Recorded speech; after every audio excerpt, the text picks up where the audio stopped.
உலகெங்கும் இருக்கும் spiritual tax Tamil நேயர்கள் அனைவருக்கும் ஆஸ்ட்ரோ பூர்ணாவின் அன்பார்ந்த வணக்கங்கள். உங்களை எல்லாரையும் இந்த நல்ல காலம் நிகழ்ச்சியின் மூலமாக சந்திக்கிறதுல பெருமகிழ்ச்சி அடைகிறேன். இன்னைக்கு நாம பார்க்கக்கூடிய சிறப்பு பதிவு தமிழ் புத்தாண்டு பலன்கள். தமிழ் புத்தாண்டாகப்பட்டது பராபவ வருடம் அப்படின்ற மாதிரியான ஒரு பெயர் கொண்டு, அதாவது 60 வருடங்கள்ல இது 40வது வருடம். ஒவ்வொரு தமிழ் புத்தாண்டும் 60 வருடங்களாக பிரிக்கப்படுது. இது 40வது வருடமாக இந்த பராபவ வருடம் தொடங்குகிறது. இது 14ஆம் தேதி ஏப்ரல் மாதம் தொடங்குகிறது. இந்த பராபவ வருடத்துல என்னென்ன மாதிரியான மாற்றங்கள் உலக அளவில அடுத்து பார்த்தீங்கன்னா உங்களுடைய வாழ்க்கை முறையில என்னென்ன மாதிரி நடக்க போகுது அப்படின்றதுதான் இந்த பதிவுல நம்ம தெளிவா பார்க்க போறோம். இந்த பராபவ வருடம், பராபவம் அப்படின்னா என்ன அப்படின்னு பார்க்கும்போது ஒரு சுழற்சி முறை அப்படின்றது இந்த பொருளை கொடுக்கும். அதுல ஜோதிட ரீதியாக புகழின் உச்சியில இருக்கக்கூடிய நிறைய அன்பர்களுக்கு சில ஏமாற்றங்களையும் சில தோல்விகளையும் கொடுக்கக்கூடிய ஒரு பொருளாக தான் நம்ம ஜோதிட ரீதியாக கணிக்கிறோம். அதனால எல்லாருக்குமே என்னென்ன மாற்றங்கள் வருது அப்படின்றத இந்த பதிவை நீங்க கடைசி வரைக்கும் ஸ்கிப் பண்ணாம பாருங்க. இந்த சேனலை முதன்முறையா பாக்குறீங்க அப்படின்னா சப்ஸ்கிரைப் பண்ணிக்கோங்க. பெல் பட்டன்ல ஆல் ஆப்ஷன் சூஸ் பண்ணிக்கோங்க.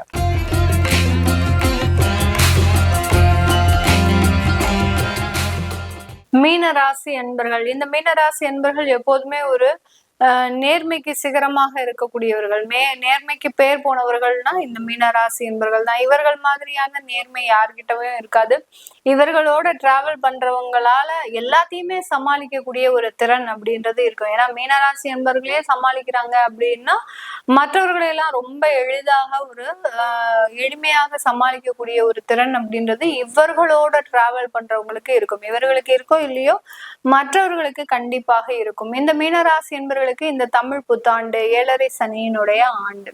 ரொம்ப கவனம் தேவை, கவனம் தேவை, கவனம் தேவை. வேற எந்த வார்த்தைகளுமே கிடையாது. இந்த மீனராசி என்பவர்களுக்கு புது முயற்சிகள்ல ரொம்ப கவனமாக இருங்க. வேற்று நபர்களோடு பழகிறதுல ரொம்ப கவனமாக இருக்கணும். 3வது நபர்களின் தலையீடு குடும்பத்துல இருக்கக்கூடாது. இருந்தது அப்படின்னா அவர்களால பிரிவினைகள் அப்படின்றது கண்டிப்பாக இருக்கும். என்னுடைய நண்பர், எனக்கு ரொம்ப பால்ய சிநேகிதர், என்னுடைய அப்பா அம்மா விஷயத்துல எங்க அப்பா அம்மாவுடைய காலத்துல இருந்தே நாங்க பழகிட்டு இருக்கோம், அவர்களால எனக்கு எந்த தொந்தரவும் வராது அப்படின்னு சொல்லக்கூடிய நபர்கள் தான் முதல்ல பிரச்சனை பண்ணக்கூடிய ஒரு அமைப்பு அப்படின்றது இந்த மீனராசி என்பவர்களுக்கு இருக்கு. அதனால ரொம்ப பார்த்து பார்த்து பழகினவங்க தான் இப்போ ஏமாற்றக்கூடிய ஒரு நேரம். அதனால ரொம்ப கவனமாக இருங்க. யார்கிட்டையும் கடன் கொடுக்கல் வாங்கல்களோ இருக்கக்கூடாது. பண பரிவர்த்தனையில ரொம்ப கேர்ஃபுல்லா இருக்கணும். அந்த பண பரிவர்த்தனை ஆன்லைனா இருந்தாலும் சரி, நேரடியாக இருந்தாலும் சரி, ரொம்ப கவனமாக இருக்கணும். இஷ்டத்துக்கு பேங்க் ஆப்பை யூஸ் பண்ணிக்கிட்டே இருந்தீங்க அப்படின்னா அந்த பேங்க் ஆப்னால ஏதாவது ஒரு சின்ன ஒரு இழப்புகள் அப்படின்றது கண்டிப்பாக இருக்கும். சில பேர் பாத்தீங்கன்னா உங்களை அறியாமலே உங்க பேங்க் அக்கௌண்ட்ல இருந்து அந்த ஸ்கேம் அப்படின்றது கண்டிப்பாக நடக்கும். அதுல எல்லாம் ரொம்ப கவனமாக இருங்க. 7.5 சனி இந்தந்த பாதிப்புகள் எல்லாம் கண்டிப்பாக கொடுக்கும். பட் உங்களுடைய ராசி அதிபதி 4ஆம் இடம், 5ஆம் இடம், 6ஆம் இடம் இந்த மாதிரியான 3 இடங்களுக்கு சஞ்சாரம் செய்யறதுனால அவருக்கு ஒரு நல்ல மீனராசி என்பவர்களுக்கு ஒரு நல்ல ஒரு சேஞ்சஸும் கிடைக்கக்கூடிய ஒரு தருணம். என்ன பிரச்சனைகள் வந்தாலும் சமாளிச்சிருவாங்க.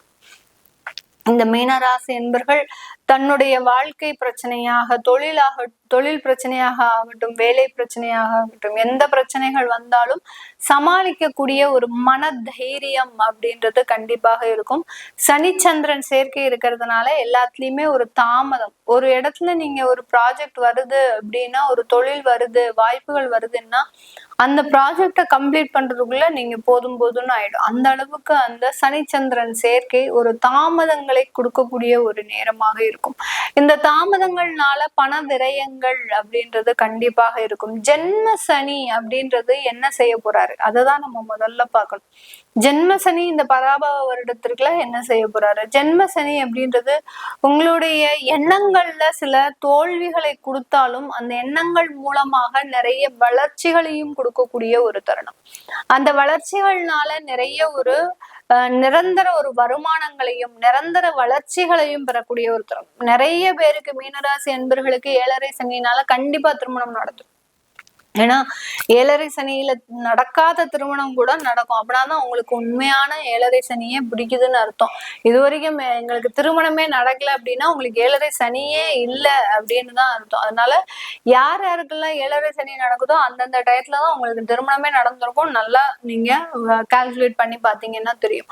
அதனால இந்த மீனராசி என்பவர்களுக்கு கண்டிப்பாக திருமணம் நடக்கக்கூடிய ஒரு தருணமாக இருக்கும். இதனால் வரைக்கும் அந்த கேது பகவான் அந்த இடத்துல ஒரு சின்ன சின்ன பிரச்சனைகளை பண்ணிட்டு ஆனா இப்ப எந்த பிரச்சனையும் கிடையாது. ஆனா காதல் போன்ற விஷயங்கள்ல பிரச்சனைகள் இருக்கு. அம்மா அப்பாவினுடைய சம்மதம் அப்படின்றது வாங்கவே முடியாது. ஆனா உங்களுக்கு காதல் திருமணம் தான் ரொம்ப பிடிச்ச மாதிரியாக இருக்கும். எனக்கு அவங்கள விட்டா நான் கிடையாது, என்னை விட்டா அவங்க கிடையாது அப்படின்ற மாதிரியாக ஒரு காதல்ல ரொம்ப பக்குவப்பட்ட நபராக இருப்பாங்க. ஆனா காதல் திருமணமாக கன்வெர்ட் பண்ணும்போது ஒரு மிகப்பெரிய ஒரு ஆபத்தை கொடுக்கக்கூடிய ஒரு நேரமாக இருக்கும். அதனால ரொம்ப கவனமாக இருக்கணும் இந்த மீனராசி என்பர்கள்.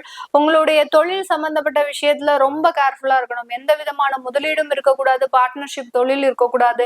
பார்ட்னர்ஷிப் தொழிலே இருந்தாலும் அவர்கள்கிட்ட அந்த டிரான்சாக்சன் அப்படின்றது ரொம்ப கவனமா இருக்கணும். யார் என்ன செய்யறா அப்படின்றத கண்கொத்தி பாம்பாக செயல்பாடு செய்யணும். அடுத்து பாத்தீங்கன்னா கழுகு பார்வை அப்படின்றது மேல இருந்து எல்லாத்தையுமே நீங்க உன்னிப்பா கவனிச்சுக்கிட்டே இருக்கணும். எந்த இடத்துல என்ன நடக்குது, என்ன போகுது, உங்களுடைய வருமானம் எங்க இருக்கு, நீங்க என்ன பாட்டுல இருக்கிறீங்க அப்படின்றத, யாரு இங்க டிசிஷன் எடுக்கிறா, யாரு டிசிஷன் எடுக்கல அப்படின்றத ஒரு கழுகு பார்வை வைத்து நீங்க பார்த்து செயல்படும் போது மிகப்பெரிய ஒரு மாற்றத்தை அடைவதற்குண்டான ஒரு நேரமாக தான் இந்த மீன ராசி என்பவர்களுக்கு இருக்கும். வெளிநாட்டுல இருக்கக்கூடியவர்கள் நிறைய வளர்ச்சிகளை சந்திக்கிறதுக்கும், மாணவர்கள் நல்ல ஒரு உயர்ந்த படிப்புகளை படிப்பதற்கும், அடுத்து பாத்தீங்கன்னா அங்க சுயமாக சம்பாத்தியத்தை ஏற்படுத்துவதற்கும் உண்டான ஒரு நேரம். வெளிநாடுகள்ல ஏற்றுமதி வாய்ப்புகள் அப்படின்றது கண்டிப்பாக இருக்கும். தொழில் செய்யறவங்களுக்கு அந்த வாய்ப்புகளும் அதிகரிக்கக்கூடிய ஒரு நேரமாக தான் இருக்க போகுது.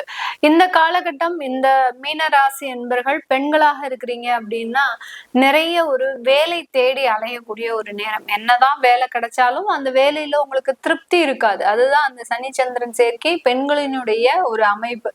நம்ம இன்னும் நல்லா பெட்டரா பார்க்கலாம், இன்னும் பெட்டரா பார்க்கலாம் அப்படின்னு கிட்டத்தட்ட ஒரு வருடத்தையும் கழிச்சிருவீங்க. அதனால பெண்களாக இருக்கிறீங்க அப்படின்னா கிடைத்த வேலையை வைத்து இப்போதைக்கு சமாளிச்சுக்கோங்க. அதுக்கப்புறம் உங்களுக்கு நல்ல ஒரு வேலை வாய்ப்புகளும் கிடைக்கிறதுக்கு உண்டான ஒரு அமைப்பு அப்படின்றது கண்டிப்பாக இருக்கும். இது எல்லாமே நம்ம கோச்சார நிலவரப்படி பலன்களை கணிச்சு சொல்லியிருக்கிறோம். உங்களுடைய சுய ஜாதக திசாப்தி பலன்களை பார்க்கணும் விருப்பப்படுறவங்க கீழே இருக்கிற நம்பருக்கு வாட்ஸ்அப்ல அப்பாயின்மெண்ட் வாங்கிக்கிட்டு நீங்க கன்சல்ட் பண்ணிக்கலாம். உங்களுடைய குழந்தைகளுக்கு ஜாதகம் எழுதணும், நியூமராலஜி படி பேர் வைக்கணும்னு நினைக்கிறவங்களும் கீழே இருக்கிற நம்பருக்கு வாட்ஸ்அப்ல மெசேஜ் அனுப்புங்க. அதற்குண்டான விவரங்கள் தெரிய வரும்.